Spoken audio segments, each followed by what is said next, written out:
with the lead. They're getting a little wobbly.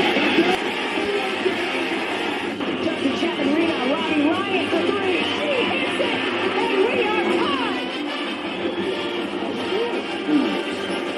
Cherry's three. It's good. Johnny Walker. Matching up against control. His shot. Bruce score. They score. They tie the game up 2-2. Some drives out for Robbie Ryan. Her three right on the money. This is Taya Hansen for three. Other side of the rim with a pretty reverse. Wow. 5 seconds to go. Find Hawk. Hawk spins. It rolls off. And Arizona State wins it. Edward pulls off. And buries the front. Daniels takes the shot for 30.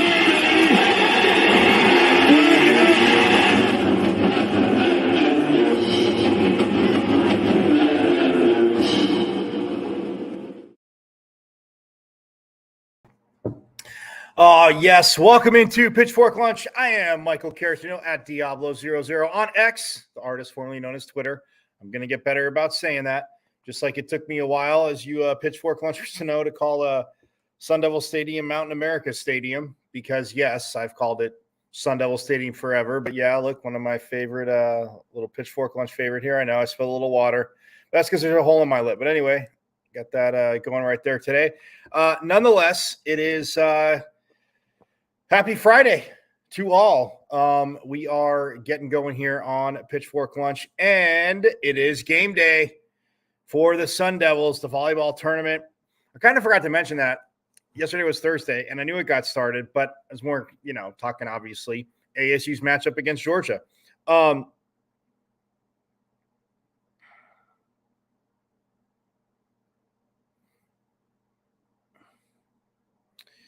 Yeah, ASU's matchup against Georgia, and it's like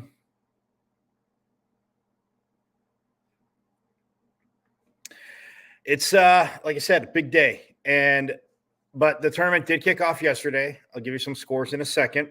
Kind of go over obviously ASU's in the Stanford bracket as they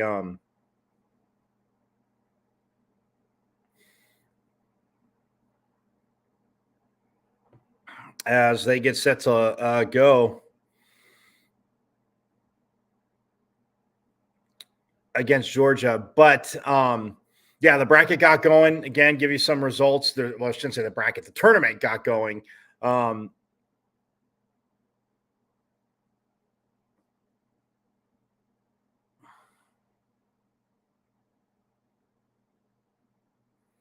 And it looks like pretty much chalk so far. We'll get into scores. But, yes, it is a very exciting thing. But yes, Michael Caracino at Diablo00 on X, the artist formerly known as Twitter. Also, you see the show live on Facebook and YouTube, Pitchfork Lunchers. I didn't forget, subscribe to the YouTube channel. Tell your friends if you haven't already subscribed.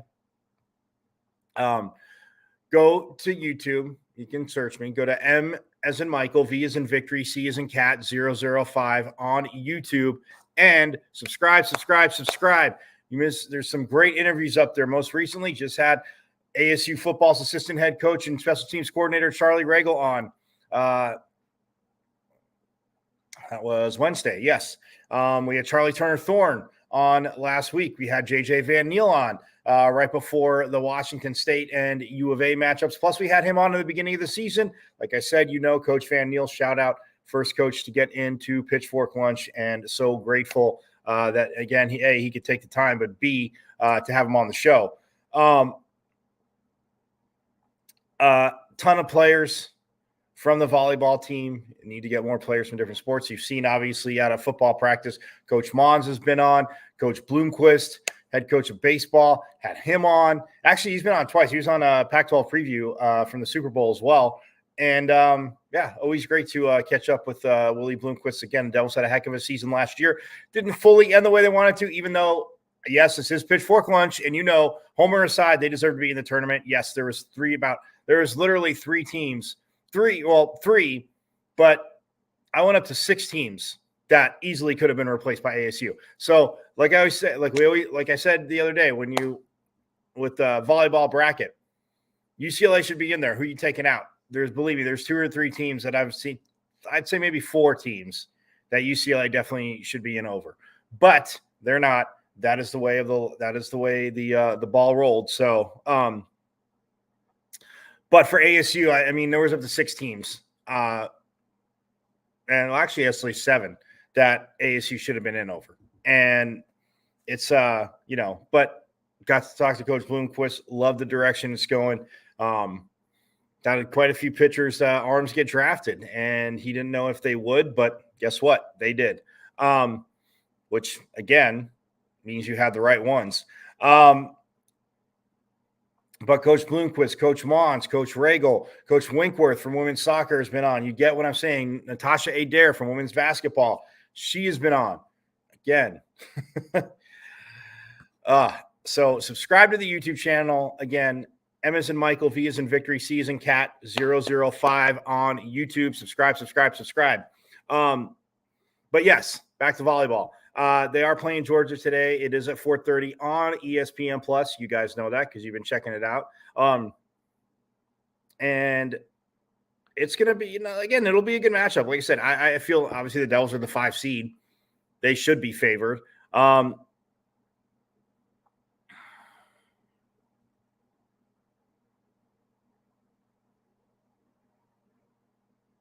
And I mean, should be favored, yes, being a 5 seed. Look, Georgia had a good season, but like I said yesterday, 2-6 against top 25 teams. And ASU had victories in the regular season over the number 2 team, the number 5 team, and the number 22 team. And they also have a loss against the number 2 team, the number 6 team, and in conference a few more because, again, not being ranked, but I still feel UCLA's more than qualified for the tournament. But that's how it goes. Being 10-10 in the Pac-12 this year, yes, when you see what Stanford did, only dropping the 1 match to ASU. ASU had 6 losses. Oregon had 5.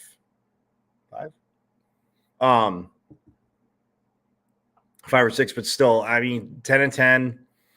I just think that, they should be there, but that's okay. Last year, the Pac-12 as we know it. So why not? Why break a trend and not including the Pac-12?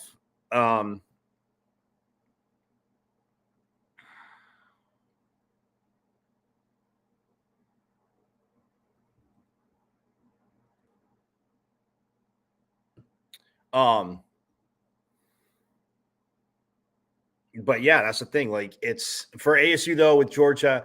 Like I said, Georgia, played a lot of tough opponents too. So the other side of that. I mean, look, I say 2-6 against top 25 teams, but they're battle tested as well. Now, the other side of that, I know a lot of you will say, well, connect the dots. Are you speaking out of both sides of your mouth? No, because sometimes, as tough as it is, I don't do that.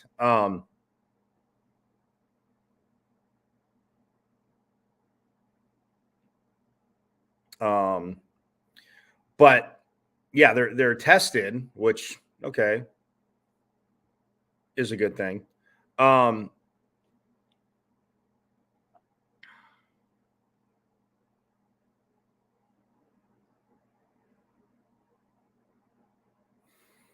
And yeah, I mean, they're absolutely tested, but they've come out short on that. So ASU, then they're definitely not overlooking them. I will tell you that much, because that is not, and having him on twice, if you missed it, you can go to YouTube, check it out. Coach Van Neal on. That is not how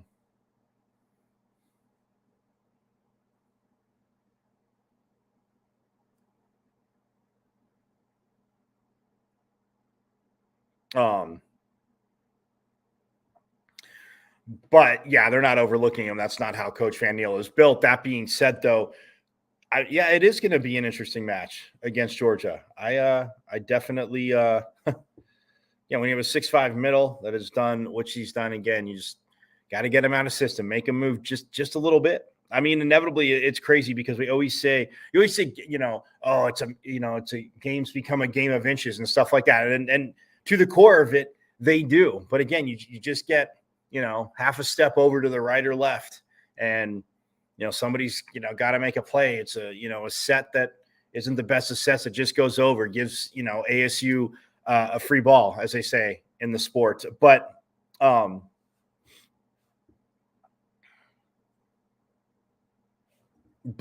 mean, the windows that, and it's crazy because they're little windows. You think, oh man, they don't, that's not too much out of position. No, the little windows they need absolutely open up, and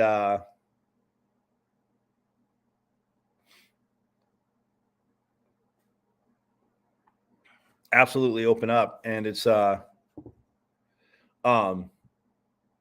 one of those things where when I look at it, I mean, for ASU, again, it's so exciting because it's tournament time, but this match against Georgia, again, get them out of system. And I'll talk, I'll touch more on it in a little bit. Didn't forget. Basketball, as you know, today, the women are at Wells Fargo's, are hosting the Brianne January Classic. Before I do get to that, the brackets for volleyball. So yesterday, by the way, the 4 number 1 seeds, I know I mentioned, I kind of read the bracket, but the 4 number 1 seeds are Nebraska, Wisconsin, really no surprise there. Nebraska, Wisconsin, Stanford, and Pittsburgh. So Stanford in the Pac-12, I mean, Stanford got a 1 seed, Washington State a 4, or no, so Stanford a 1, Oregon a 2, Washington State a 4,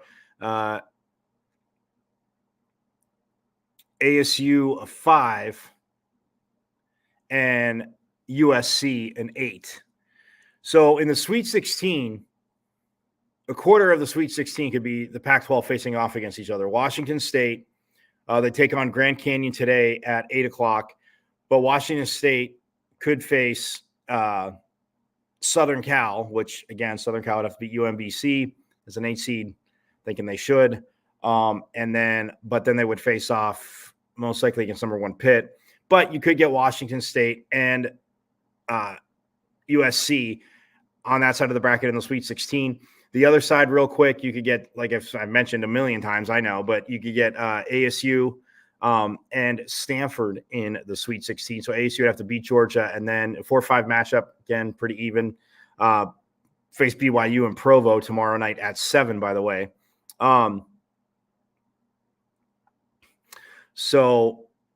But then you could have ASU and Stanford, and that's in the bottom half of the bracket in the Sweet 16.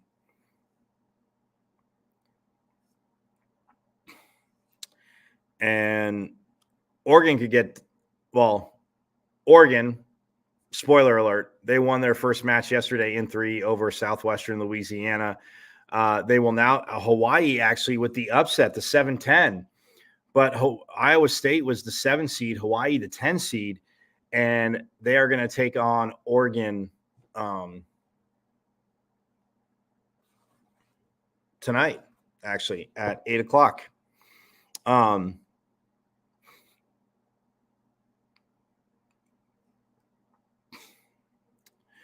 Oregon with this win will be in the Sweet 16, either facing Purdue or Marquette, just so you know.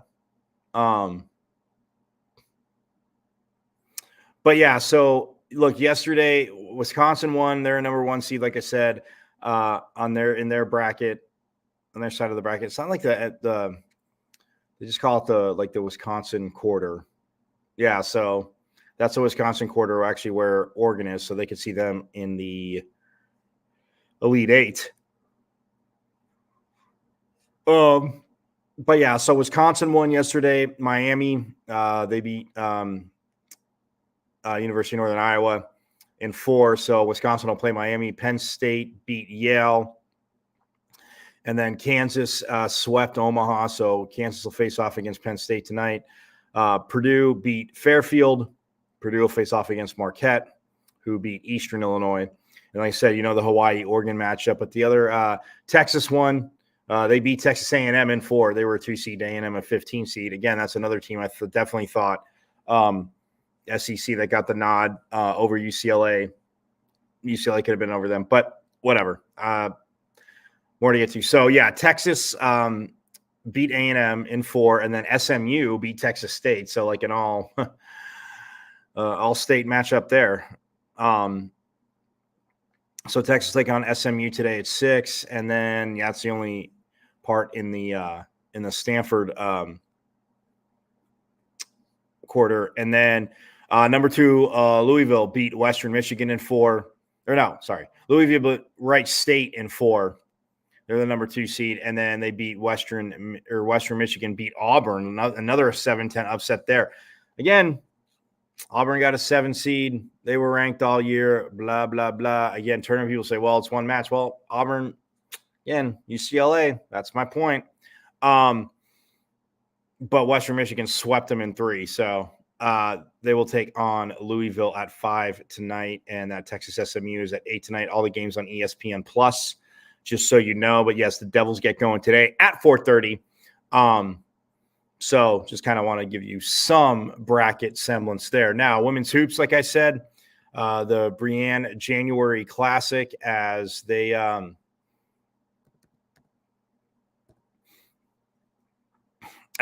get that rolling, and today and tomorrow, like I told you, I mentioned, you know this.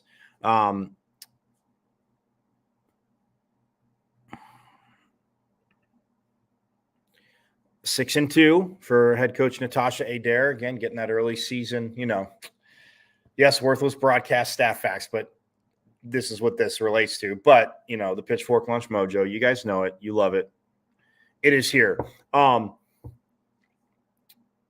yeah, they'll be taking the other 3 teams, Temple, Xavier, and Pacific, along with obviously ASU in the Brienne January Classic. So today at 4, Temple takes on Xavier.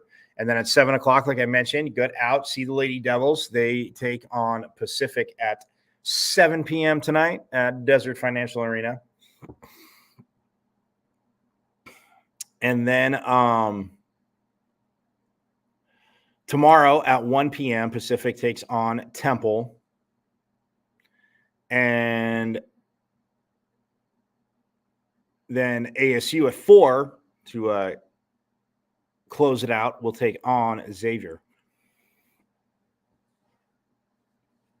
So, again, and they're 6-2, like I said, and look, healthier than last year, minus, like I said, Ty Skinner, which is a bummer. Very, very big, huge bummer.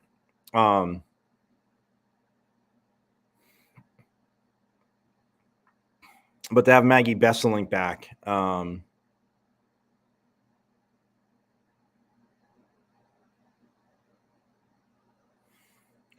huge. Shooting 36% from the line. Free throws needs to go up, 7 for 11, but averaging 5 rebounds a game. 6 or not 5 rebounds. Yeah. 5 rebounds a game. Pardon me. She does have 6 steals, 6 blocks, and 6 steals on the season. But again, just to get that presence back on the court. And again, minutes wise, again, I think coaches, been obviously she's cleared to go. If she couldn't play, she wouldn't be playing. We understand that, but just kind of easing her back in. But Jaden Simmons leading the team in minutes, scoring averaging 11.3 points per game. And Triana Crisp, though, is leading the team in scoring at 12, just, an eyelash over 12.1 points per game. Jalen Brown at 11.5. And then, like I said, Jaden Simmons at 11.3. But, yeah, just to see this team start to develop fluidity. And, yeah, tough loss against Texas. I know. I get it.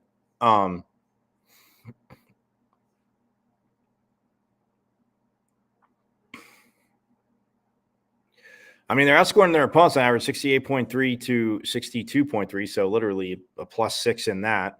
And and how they lost to Texas, I mean, brought that down hugely. So, I mean, they scored 70 points in their 70 or over in their first 3 games, fell short at Grambling. I mean, they scored 67 and then beat Idaho State 72-40. Again, had the 84-42 to loss to Texas, and then scored 66 and then 77. So, I mean, not too bad. Not too bad at all, averaging 68.3 points per game.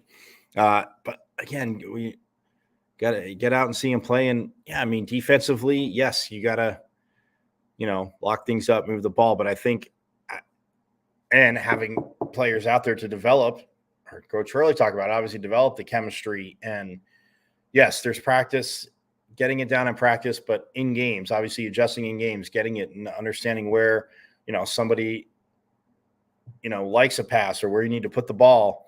And the spacing, obviously spacing, huge in hoops. Minor detail, right? I know. I split the atom in basketball, right? Pitchfork lunchers.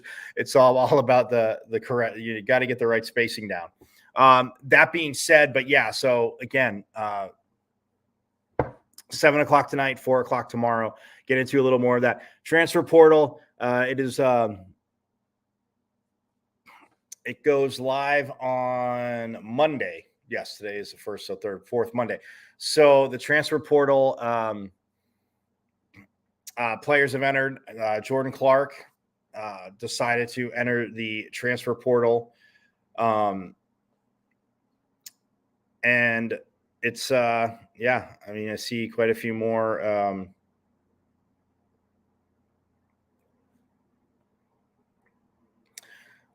every day. And it's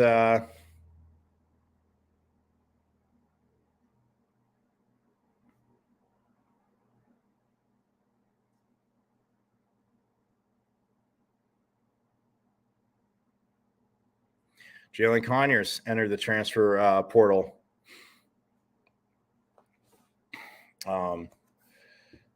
Obviously having graduated, it can be a grad transfer, and so he entered the transfer portal. I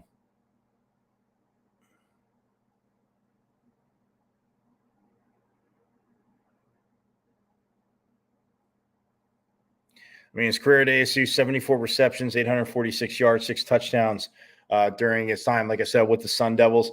I mean, the leadership role. And, yeah, this year was obviously tough, ton of injuries. He in their Hellcat offense, he had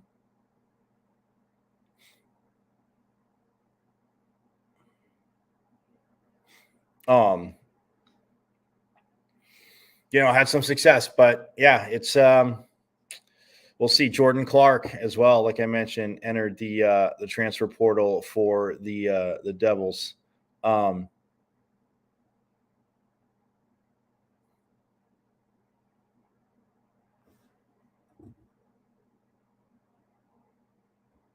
And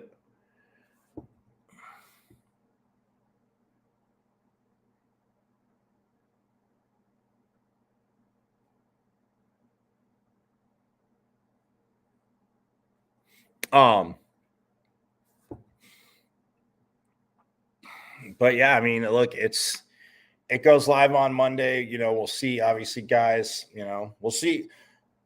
And again, it's not, if you commit, that first day or even on the second day, it's one of those things. Like I said earlier, people shouldn't be poaching. And Matt Rule said it. And when coaches say it, people are like, "Oh, you're getting paid this and that," and blah, blah, blah. You're complaining. But he's like, "Yeah, transfer portal quarterback costing you $5-6 million. Yes, they're established. They have played college football. I just think, I don't know, call it old-fashioned work and grinding. Like, you do the job, you work, and you get experience. But, yeah, you're just, you're paying for a quarterback to come in when they don't perform.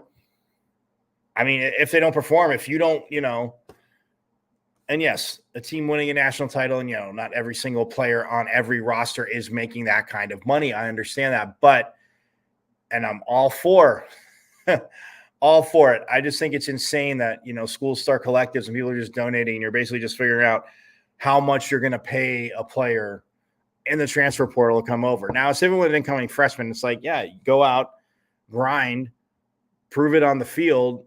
The more success you have, obviously, the better you are, the more you're getting talked about. NIL deals will flow your way. All for it. Endorsements, all for it. So if I sound like a hater, I am not. I'm just saying it became the Wild West, and it took long enough anyway. Literally another 12 months with the NCAA working with, whether people say government needs to step in with antitrust laws. And I'm just giving an example. I'm not saying there is, but I'm just saying with, if you're going to have it and put a limit on it, then it almost defeats the purpose, right? Like, well, it can't be this much money, it's got to be, no, but it needs to be a level playing field. The poaching needs not to happen and to stop. Because if I'm not going to sit up here and tell you, rainbows and unicorns, poaching isn't happening. People aren't, maybe having friends of players, they played with them. They know them. They're from the same, went to the same high school, from the same hometown, whatever you want to say. It's like everybody turning the blind eye before, thinking that, some players weren't getting some extra money on the side, because no one will admit to it. It's violation. Obviously, you see things like Reggie Bush and, for USC, obviously relating it back to the Pac-12, but, other players, and all the stuff that came out about Cam Newton, about basically, him and his parents saying that, or his dad saying that, it's going to cost at least $300,000 to get him to go, um,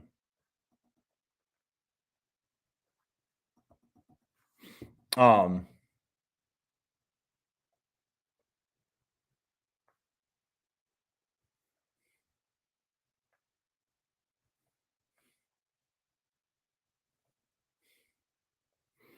um,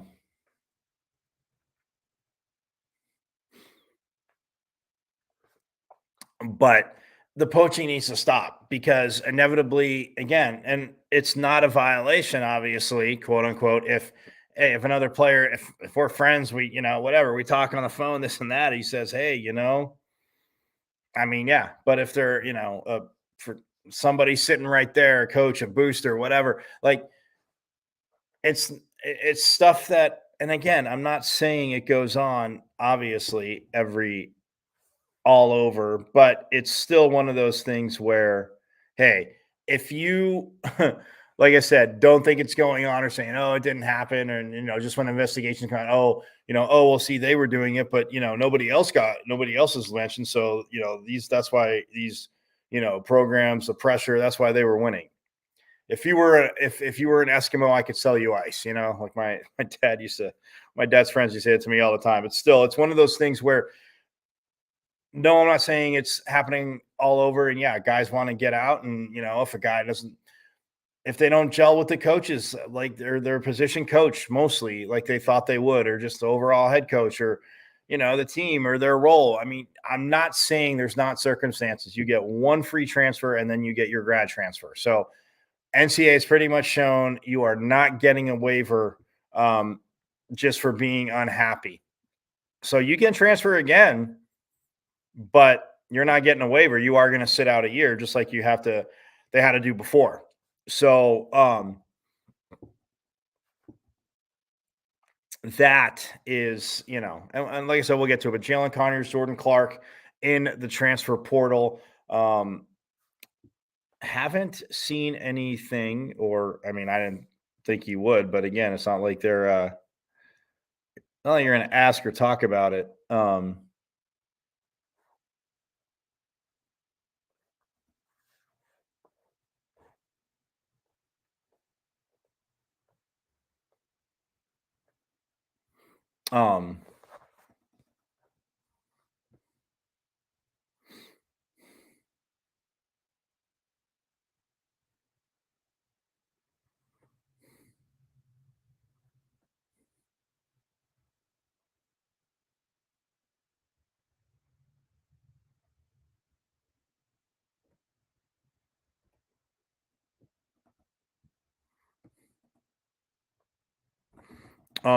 sorry, but yeah, no, I mean, I just,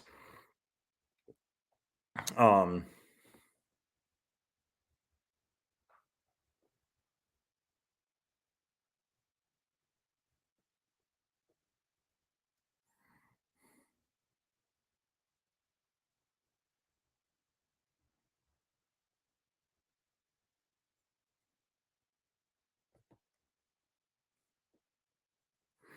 Um, but yeah, I haven't heard anything out of that front. Again, like I said, working out with Chris Cartman because I know once Monday hits, mm, aiming for next Friday because again, I think the first few days will be busy, but again, it depends on his schedule. But maybe before Friday, but we'll see. But Monday, again, the portal is up and going, and some big names in there. Allegedly, I saw a report too. Marvin Harrison Jr. Plans on entering the transfer portal. I don't know if I believe that. I think kid's going to the NFL draft. Why would he not? Yeah, he'd get another NIL deal. He'd get in the NFL and be blowing it up. So I don't. But if he does stay, he's going in the transfer portal, so it makes sense. He can weigh his options, giving himself more options. So I understand. I see that. I get that, but I'm just saying I'd be very shocked. It's about the only, very shocked if Marvin Harrison Jr. is entering the NFL draft. But I'm going to step aside real quick. When I get back, we're going to jump more into volleyball. Like I said, talking about some key matchups, numbers, just in case you missed it. But I'll step aside. More action coming up here on Pitchfork Lunch.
All right, back here on Pitchfork Lunch. I am Michael Carastanudo at Diablo00 on X, the artist formerly known as Twitter. See the show there, Facebook and YouTube. Subscribe to the YouTube channel at M as in Michael, V as in Victory, C as in Cat 005 at MVC005 on YouTube. Subscribe.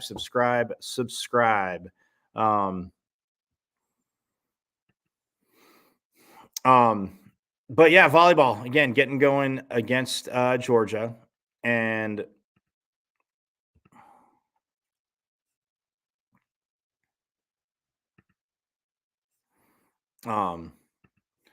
getting going against Georgia.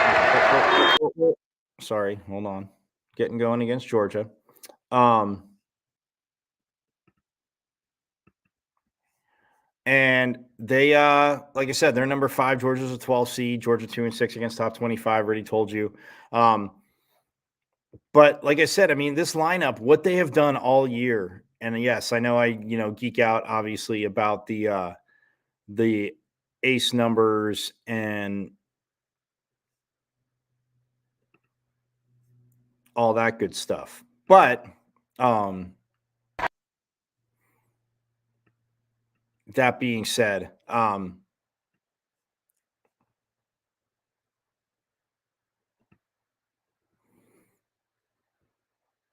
yeah, it's one of those things where, I mean, like I said, on the season, like it's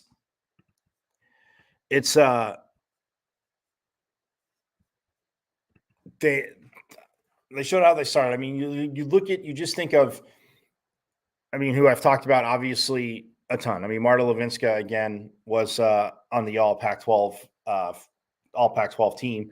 JJ Van Neal, the Pac-12 Coach of the Year. Shannon Shields, Mary Schroll, Jelly Sear, and Claire Jeter honorable mentions.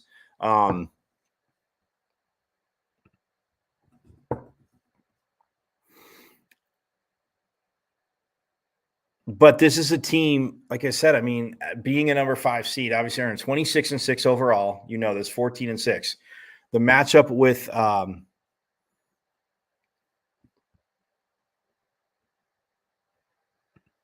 Georgia, like I said, Georgia's been tested. I mean, look, in the SEC, I'm not saying that oh, it's terrible, it's bad, but I'm just saying they finished 19-11.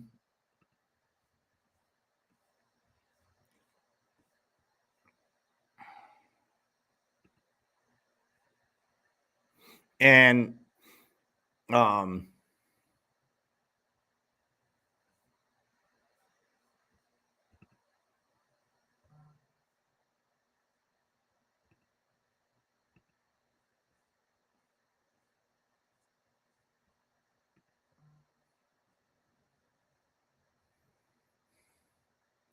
sorry, they finished 19-11 overall. And yes, when you're facing, ranked teams. So again, that helps them. But being, 2-6, it's one of those things.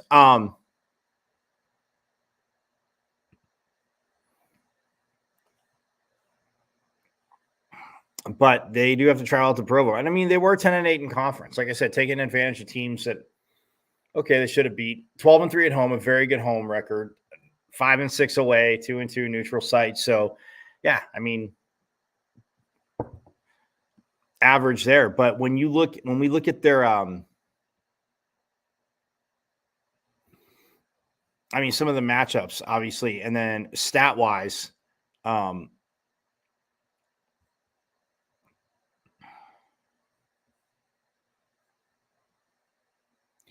I said, I mean, there's 2 big hitters on this team. Sophie Fisher, she's got 458 kills on the season, hitting 328, and then Casey Evans, she's got 349 kills on the season, hitting again 227, not bad, but a little low. But for Fisher, I mean, a 458, and Fisher is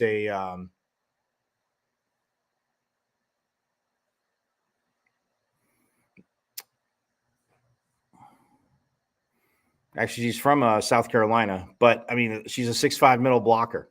So yeah, at 6'5", again, definitely swinging down a lot. And people say, "Oh, well, when you're tall." Again, in this day and age, if you have no athleticism, you are not. You can be 6'5", and you're going to get just destroyed at the net, destroyed. And obviously, Fisher is not.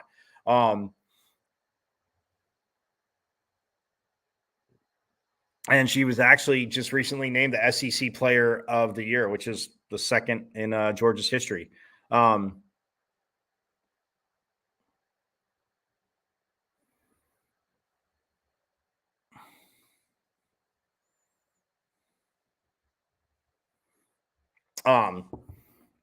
yeah, I mean, she's, I mean, she had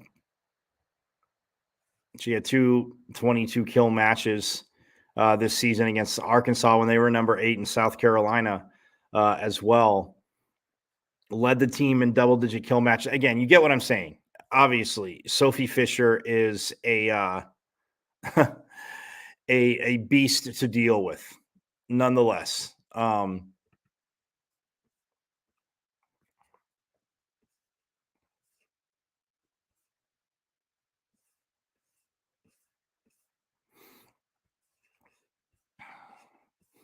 But yeah, I mean, it's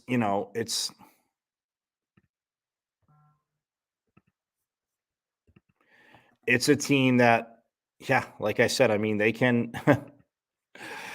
Fisher gets it going, and then the same thing with Casey Evans. 349 kills. It's a team with, yes, 199 aces. Again, ASU with 29 more at 228. But I mean, Fisher had 45 aces on the season. Bailey Cox 36 for the Bulldogs. Clara Brower 34. Casey Evans again 35. So again, your 6 rotation players. Well, she's got that many aces. Your 6 rotation players delivering. Or I'm not saying they're all are. And then you even have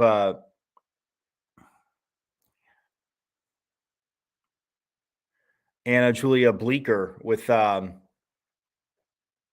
23 kills. So again, it's a team, like I said, 199, but 45 on the season for Fisher, 36 for Bailey Cox, and then 35 for Casey Evans. So look, their serving game on point too is something that ASU, but they've seen a lot of that this year. So in looking at Georgia and seeing how they serve, and obviously, focusing on that, seeing those numbers, but obviously coaching the team, studying matches.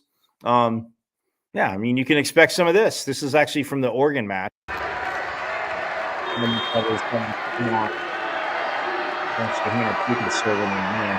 one hell of a setter.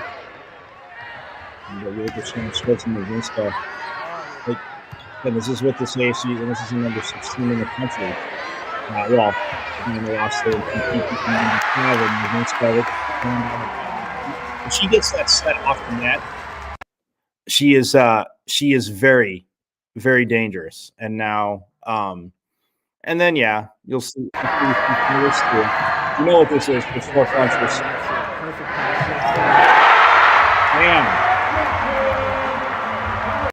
That is set and match point right there against Stanford. You know what? I'm going to get Let's see it again.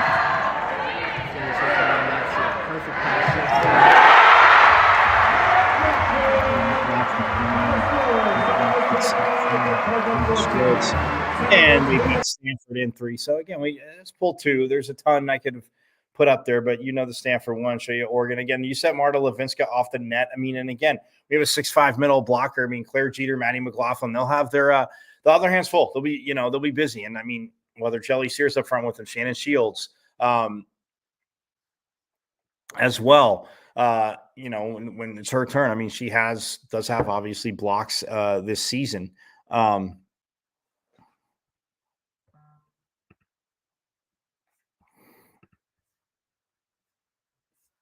But yeah, I mean, it's Shannon Shields running the offense. And again, this is going to be the key. What it has been for, coaches talked about it, run the fast offense, cutting down, limiting the serve receive errors, getting them out of system. Yes, all things that coaches talk about in volleyball. But Shannon Shields, the way she has run the offense, if you have been out to games or if you've watched on TV, the jump set, yes, takes a little bit more energy, but she does it every time because those few times that she has those dumps over the net into the donut of the defense and it drops down, she makes those reads. And again, that is just so huge in the evolution of running a fast offense, an efficient, not just a fast offense, an extremely efficient fast offense. And again, serve receive errors, they're not giving up much. I mean, 106 aces that their opponents have against them. And so they're plus 122 in that category. But Shannon Shields getting the ball to her, and even Mary Schroll. I mean, if Shannon Shields has to make a dig, delivering the libero, I mean, she's delivered those very beautiful bump sets. And, with Shannon Shields, see, like I said, 95 kills for a setter. So, it's which is, again, very high. But 1,138 assists, 10.25 assists per set, and 37 aces. 37. Like I said, Mary Schroll won it with 42. And then you have Claire Jeter with 40, Marta Levinska with 38, Shields with 37, Sear with 33, and then Jillian Neal, like I said, 16. And Pitchfork Lunch fans, you know it. And even Coach Van Neal talked about it. Asked him last time about obviously her, coming in and develop. But this is a team. She came in a quarter of the way as that as that serving specialist, and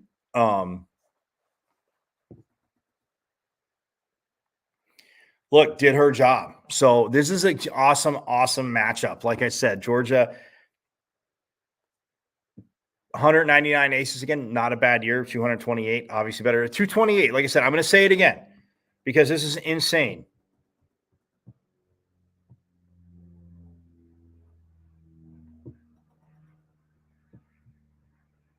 They've won 9 sets, right? They've won 9 sets, right, on ace points alone. On points from aces alone, 9 sets, which is literally 3 sweeps, beating 3 different teams 3-0. That's insane. That is insane. So to top that 228 point or 228, aces on the season, huge. When you look at the like I said, the kills. I mean, for Marta Levinska, 520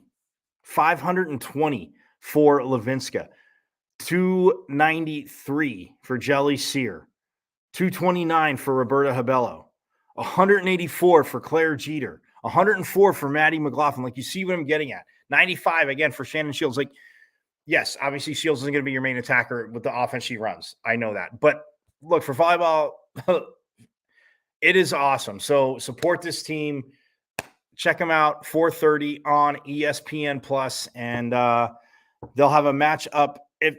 If they should win, which again, you know what? Confidence, Pitchfork Lunch, Mojo. I'm talking about it. They win. They play tomorrow at 7 against the winner of BYU and Weber State. So we did have a few upsets yesterday. Like I said, we had a.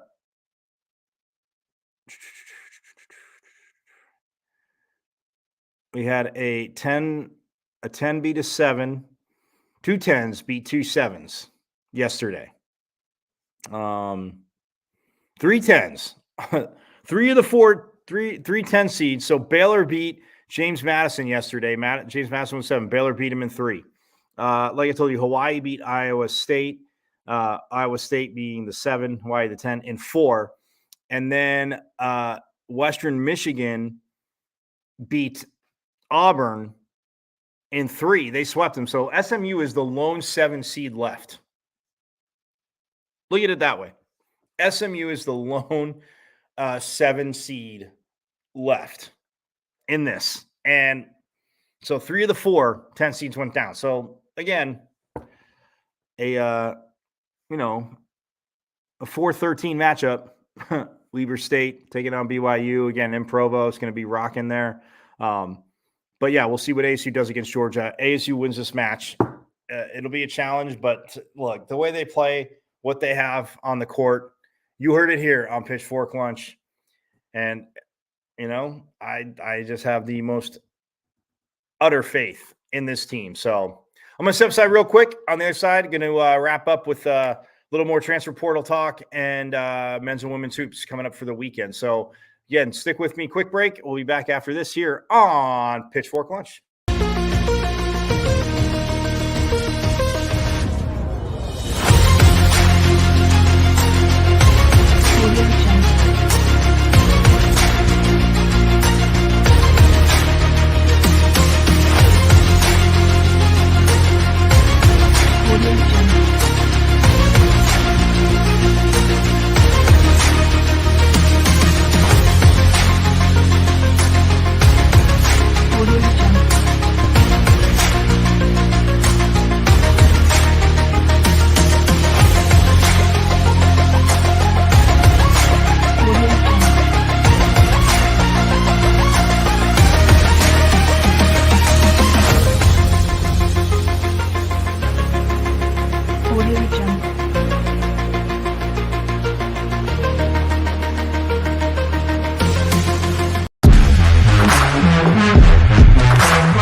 Just had to get that in there. That is Jillian Neal serving.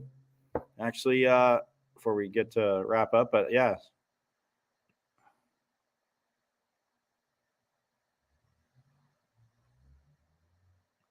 Yeah, that's Jillian Neal serving. So let's, you can watch it again. But it's the freshman and Coach Van Neal and Mullet Arena with a heck of an atmosphere. Neal with the serve. Smooth and handle. Line into Baird.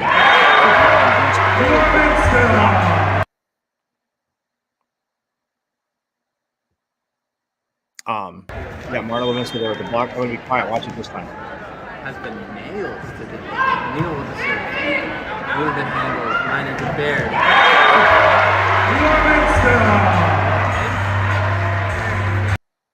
So yeah, Marta Levinska on the outside. I talked about it too. I mean, you have look at that, Maddie McLaughlin right next to her. So look, it's going to be a challenge. So I guarantee they're gonna, little chess match going back and forth to keep the ball away from Sophie Fisher, make her work for it. 458 kills. Levinska, like I said, 520 on the season. So. Excited for this matchup. But transfer portal, like I said, Jalen Conyers entered the transfer portal. Jordan Clark, some of the two bigger names to enter the transfer portal from ASU. And with Conyers, again, like I said, having graduated, I mean, he transferred from Oklahoma. And, he talked about his development while he was here, putting his hand in the dirt. Like he talked about it, played the sound on the show. Like, he wanted, he came here being a tight end, but he wanted to do, the receiving stuff, but didn't really want to block. And the fact he said that he's become, a better blocker. And yes, he didn't see as many passes going his way this season. Again, and then when he even actually was the, like I said, the Hellcat quarterback at times, as was Cam Scattaboo, as we know. But look, he hits the transfer portal. And as does Jordan Clark, and it's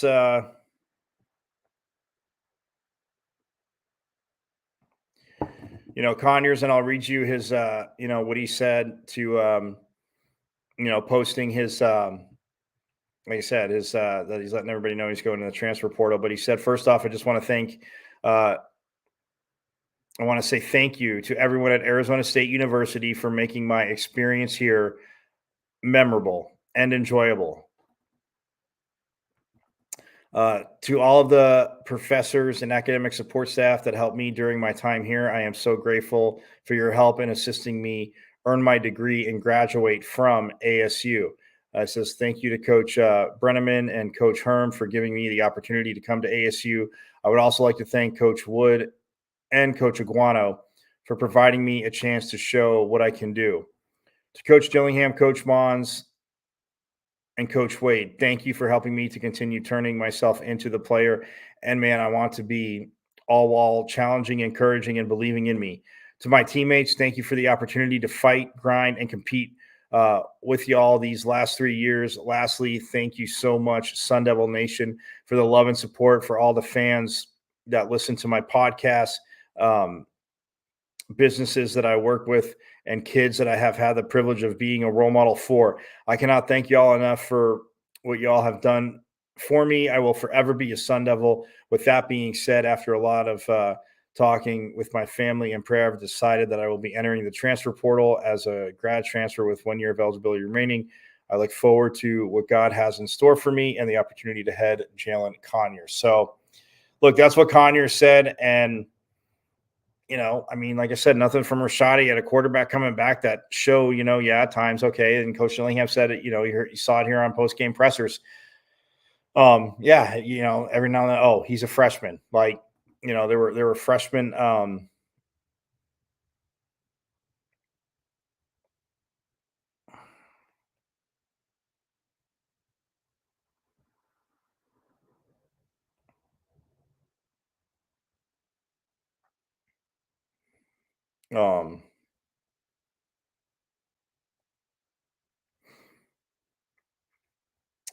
But that's what, like I said, that's what Conyers said.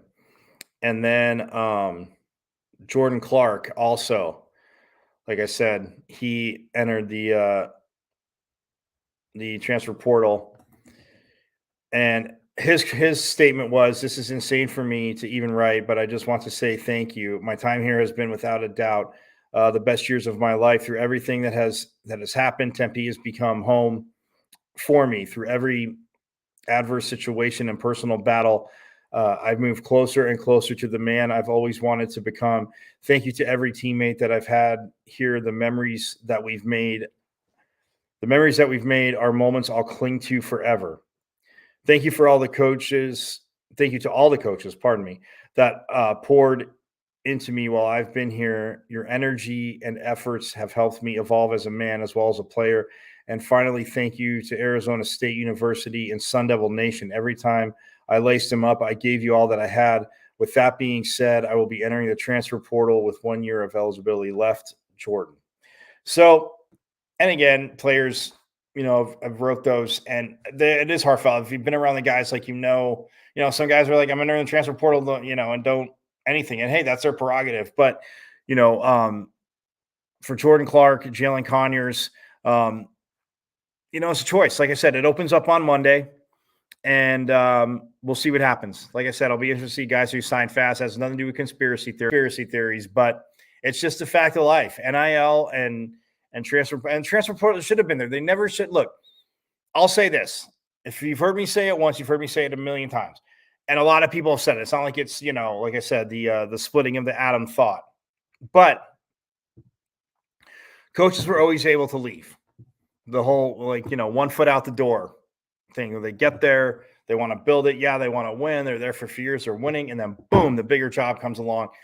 Yes, when people take recruiting trips, they're checking out the campus. They're not, yes, they're obviously checking out the whatever sport, in this case football. They're checking out the facilities, the field, the your weight room, all this stuff, but you're checking out the campus. Yes, the campus and the curriculum you want should be right for you. You're coming to play for a position, a head coach, a position coach.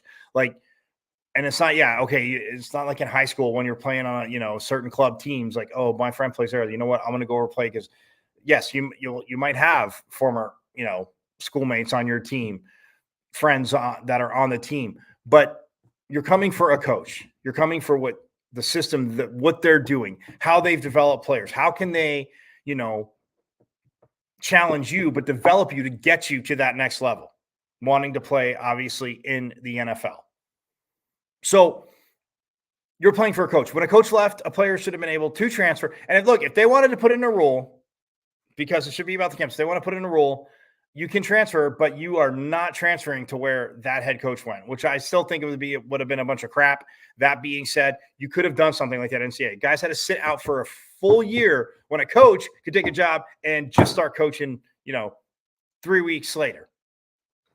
And again, I'm not talking midseason firings. I'm talking, they're there, they get hired, or they were with a team and they get permission to interview, they take a job, and they're starting to build, and if you want to, but if you're going to tell the players they can't transfer, any player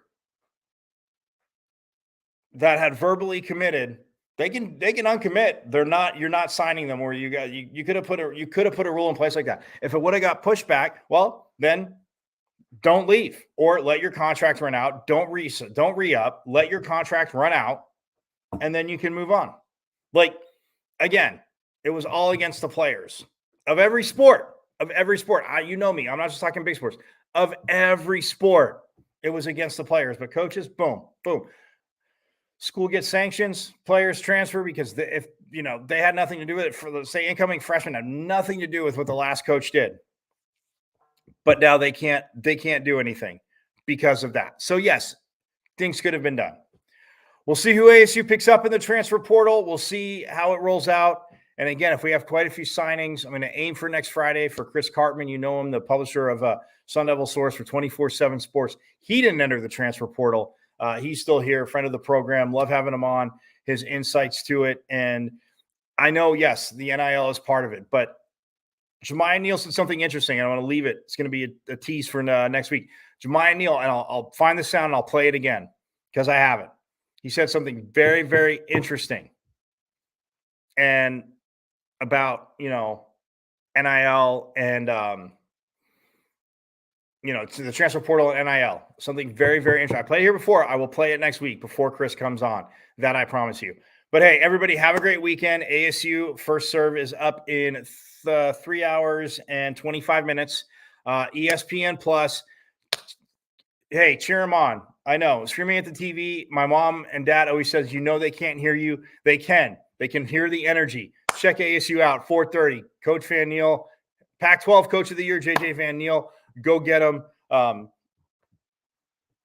Women, go get them. I mean, Marta Levinska, Mary Schroll, Jelly Sear, Shannon Shields, Claire Jeter, Maddie McLaughlin. Again, shout out to all of you, again, for coming on the show. Coach Van Neal and Presley Anderson, assistant coach, Hamilton High School alum. Cal, started at Cal, finished at Baylor. But Presley Anderson, all the coaches, go get them all day. I will say, forks up, go get them, beat Georgia, play your game, and you shall beat Georgia. Because like Marta and Maddie both said, I put a limit on to what they can do. There's a lot more volleyball to be played, and that starts today at 4:30. Go get them, Devils. Again, hey, everybody, have a great weekend. Check out the volleyball. Obviously, a ton of college football championship games. The Pac-12 championship game is also tonight, Oregon and Washington. Oregon's a huge favorite because, every excuse as to why Washington won. Not that Washington moved the ball. Not that Michael Penix Jr. was crushing it with Rome Odunze. So, yes, Oregon's just going to win by 50. Annoyed Washington fans, or supporters, I should say. Yeah, that's said in sarcasm. But anyway, enjoy the volleyball, women's hoops this weekend, men's hoops as well. Hockey's on the road.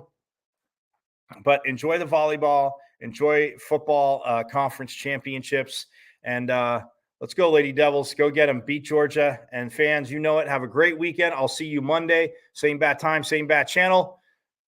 Go women's volleyball. And yes, Sun Devil Nation, you know it. As always, forks up.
Daniel takes his shot for